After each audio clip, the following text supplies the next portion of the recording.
Hey everyone, it's Nabeel, Qureshi, and David Wood doing our unofficial Seeking Allah Finding Jesus video series.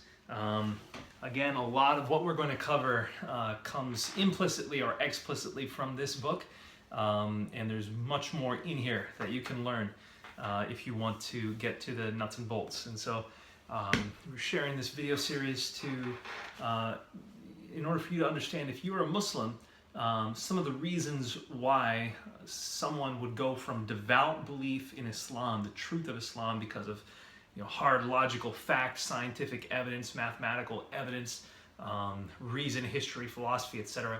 That was me in 2001, going from that position to taking a look at the evidence and ultimately saying, wait a minute, even though I love Islam, even though everyone I love loves Islam, it's just simply not true. And then having to consider the alternative, which in this case is Christianity, and that the evidence for Christianity was in fact much stronger, not only than Islam, but every other worldview, which ultimately led me to accept it.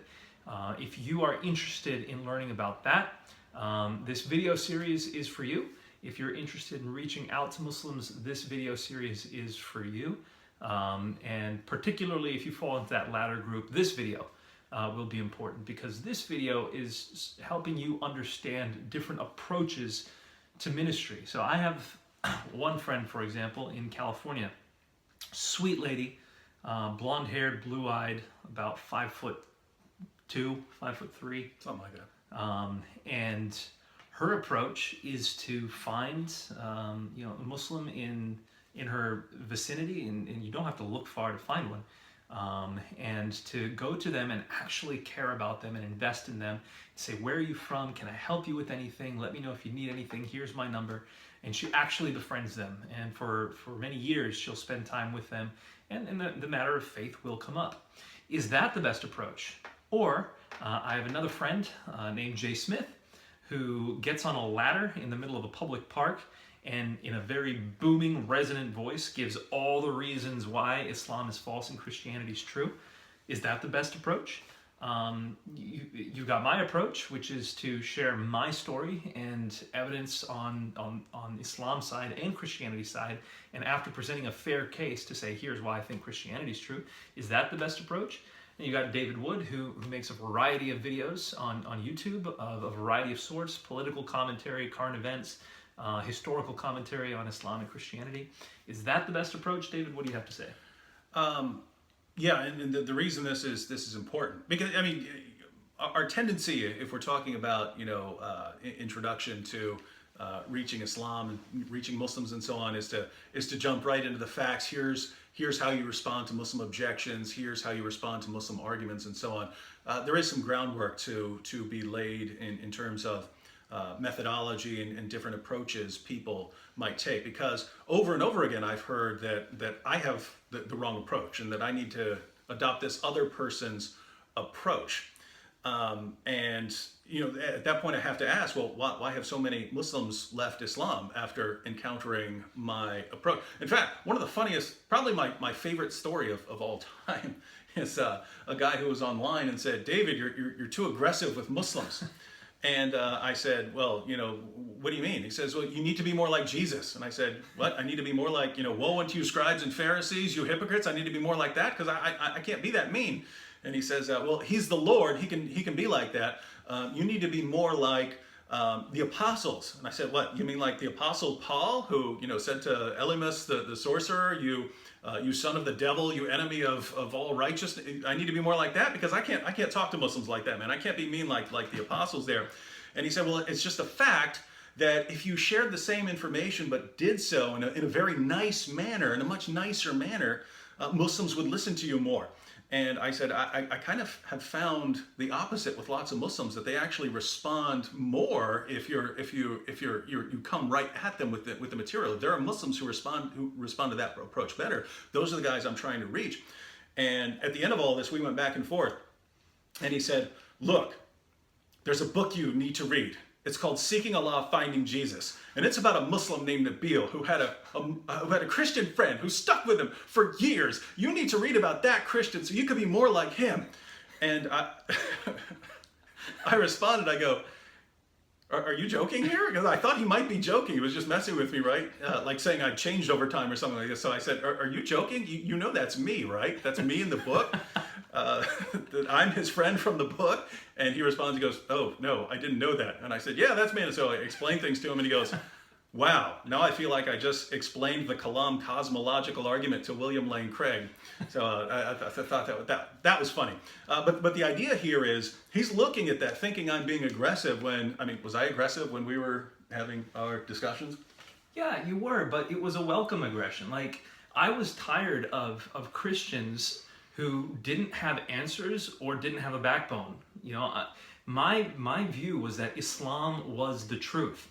And if you think that I need to accept the gospel to be saved, something that I thought was ridiculous, then you better come with reasons. I have reasons why Islam's true.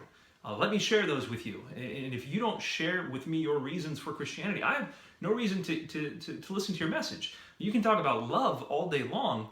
I don't care. I don't care about love. I care about truth. And that's not to say that, you know, I was an unloving person. I think it's the exact opposite.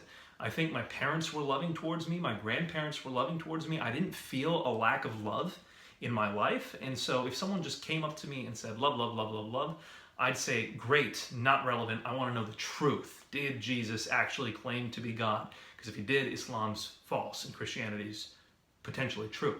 So I think I needed that aggression. And it wasn't an angry aggression. It wasn't a kind of, you know, negative aggression. It was, let's call it assertiveness. It was an appropriate degree of assertiveness, which to a lot of Westerners can seem like anger and aggression. Because it looks the same, right? I mean, if you hate Muslims and you say Muhammad's a false prophet and so on, you could say that you could actually hate Muslims and say that. But at the same time, if you believe Muslims are wrong and you know that there are lots of Muslims who are more inclined to listen to you if you just say this is why you're wrong, and you have a kind of confidence and you're sure of what you believe, it can look the same to an outsider. And this goes back to the previous video we just recorded. The second video in the series is relationships. Like, if I know David and he's my best friend, then when he says something like Muhammad's a false prophet, I'm going to receive that differently from some random stranger saying Muhammad is a false prophet. I know that he cares. I know that he's interested in the truth. I know that he's not just trying to anger me. And so that's why relationships matter. If you listen to this kind of a conversation out of that context, you're going to start asking that question. Hey, does this person actually care, or is he just trying to incite and invoke anger? And so you have different audiences that you need to keep in mind. You have different approaches that you need to keep in mind. Some people would absolutely crumble if you came at them and said Islam is false, Muhammad is a false prophet, the Quran's been changed over time. They wouldn't be able to handle that. Some people would get absolutely offended if you said that. And so for them, you use different approaches. But in my case, and in the case for a lot of now former Muslims that David has dialogued with online, they needed to hear this is why Islam is false and this is why Christianity is true. And so, with that said, going back to what we mentioned earlier, that there is this tendency of people to say, hey, to look at something we're doing and saying, hey, you know, you should be taking this other approach. It has never crossed my mind to say, no, you need to take my approach, right? The mentality is, here's how my church or my ministry does things. And we've been doing things this way for years, and we've had success doing things this way. And therefore, that's what everyone else needs to do. That's never crossed my mind once. In fact, I would say for the vast majority of you out there, whatever you do, don't do things the way I do. I do things the way I do because I believe someone needs to do this, and someone needs to do some really sucky work that is really, you feel it hurts because you get so many death threats and so much abuse heaped on you that I wouldn't recommend it for most people. I would recommend it for certain people. But the idea here is Christians are a body, right? And there are different kinds of Christians. So the first thing, if we're talking about approaches, the first thing I would say is think about what kind of person you are. If you have a sort of aggressive type of personality where you like to argue, you like to be passionate, you like to present facts and so on, use that and try to find Muslims who share that, who share that that attitude, and have those characteristics, because there are Muslims who they run into Christians who don't like to have those kinds of discussions, who don't want to have a passionate discussion, and they just, oh, these Christians are so weak. It's because they don't even believe what they're saying. So if you have that kind of personality, that's good. If you can have all kinds of different personalities, right? Some of the most effective people that I know of in ministry are just so incredibly loving. They're not mean and aggressive. They just love Muslims so much that no matter how much abuse gets heaped on them, they have such a heart for Muslims that they keep pursuing them and so on. So there are different. And by the way, you do get a lot of abuse heaped on you if you're from all sides. If you're in this ministry, from Muslims, from Christians who say you're doing things wrong, from the secular side of why are you guys taking this stuff so seriously and causing all this division. It's nonstop. It's from in front of you, from behind you, coming from the sides. Everyone's coming at you, and so that's why I say that you should have a certain personality. You have to have a personality type to be able to take that. If you're going to be in the situation where you're the sort of person who's going to get kind of attention, that's going to lead people to come at you like that, you have to have the right sort of personality. So it was one, just sit back and think, what kind of person are you? And I'm saying this because I've tried things in the past that I just was not good at. And we want to try and do things that are outside of our comfort zone, because those might be good things to do, but things that I tried and just was not good at. There were people who would take me out because I would be teaching Christians, how to discuss things with Muslims. But as far as actually, if I don't know a Muslim, I could have discussions with him all day long when he was a Muslim because I knew him. Just walking up and talking to someone, I'm awful. I'm the worst person in the world. I kept trying, and I was just awful at it. And so it got to the point where I'd be better off in my room making videos or something like that, or having a debate, something like that. So I just was not good at that. Because I'm just wired in a certain way to not be good at that sort of thing. You may be great at that. Some of the most effective Christian witnesses are people who are good at that sort of thing, who are good at having discussions and reaching Muslims that way. So these are things to keep in mind. One, what sort of person are you? What sort of things are you good at? And that's your strength. And so you should be aware of that. So that's one sort of thing. And two, you would want to think about what are your goals in terms of dealing with Islam? Because of the situation with Islam in our world, you can have different kinds of goals with regard to Islam. You can have different kinds of concerns. There are people who are most concerned about jihad or Sharia, or the treatment of Christians under Islam, or the treatment of Jews under Islam. And so their concern is responding to Islam to show that it's false, to sort of stop that, to sort of stop the spread of Islam and Sharia, and hopefully refute Islam as an ideology for that purpose. So that might be the goal. That's something you would need to keep in mind. My goal is this. I'm counter jihad or counter Sharia or something like that. Something to keep in mind. There are others who their main concern is you've got one of the biggest people groups on the planet, 1.6 billion people, who there's not a tremendous emphasis on reaching them, and there aren't a lot of Christians who are well equipped to deal with their objections and to respond to their arguments. And so you might want to say, hey, I really need to, if that's my goal, then here are the things I need to do. And by the way, that's what we're doing right now. This is for you. This is for those people who want to reach Muslims as this large people group. But just figuring out what your goal is. So figuring out what sort of person you are, figuring out what your goal is. And the third thing, as far as you are concerned, and in the next video we'll talk about different kinds of Muslims. But as far as what you're going to do, figuring out how you want to do that. Do you want to do sort of street outreach, walking up to Muslims on the street or on college campuses? If you're comfortable with that and you're good at that sort of thing, you might want to take that approach. If you want to have a longer term relationship, you actually want to, you're in college or something like that, you have a Muslim friend, you want to develop long-term relationships. That is a wonderful approach. That's what we talked about in the past video. If you want to do debates, you want to become an apologist and deal with those kinds of objections. You have those different kinds of things, and then sort of media that you might use. If you want to go YouTube, you should have a personality that would be successful on Personalities YouTube. help on YouTube.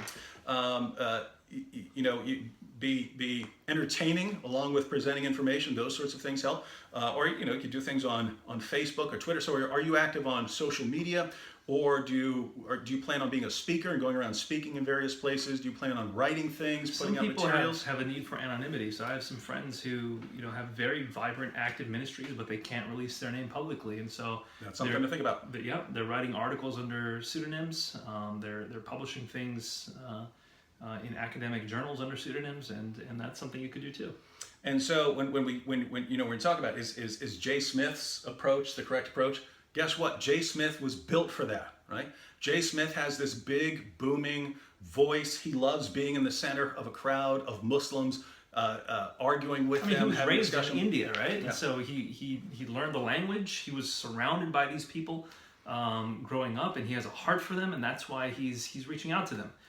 And our friend from California, I can't think of anyone who's She's better. perfect for what she than does. that. Yeah. And she's got this. She just wants to embrace people and love people and walk with them, and so she does exactly that. And it puts me to shame, right? I mean, I sit down and I start working on my computer and preparing my next argument for a debate and stuff, and then she walks right off, and then she's over there talking to Muslims, and I have to catch her like 2 hours later because she's sitting down having discussions with Muslims. So figuring out. I'll see her 1 month. So I'll see, for example, in 2012, I saw her in June saying, "Hey, this is my Muslim friend," and then I saw her again in July, and she introduced me to the same person as, "Hey, this is a new convert." And it's just like, wow, that's amazing, and that's her. She's built for that.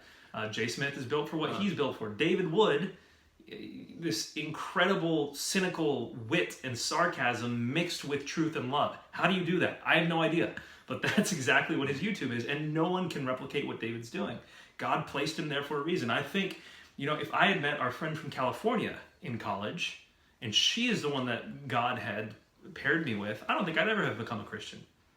I don't think so. I needed David, and so God prepared him for his ministry. My ministry, what is it? I've decided, and I'll be doing a series of videos explaining my philosophical approach to my ministry and whatnot after this unofficial Seeking Allah Finding Jesus series. But my approach is what? Total transparency, explaining things through the lens of my love for my Muslim family. That's always what's playing in the background of my mind.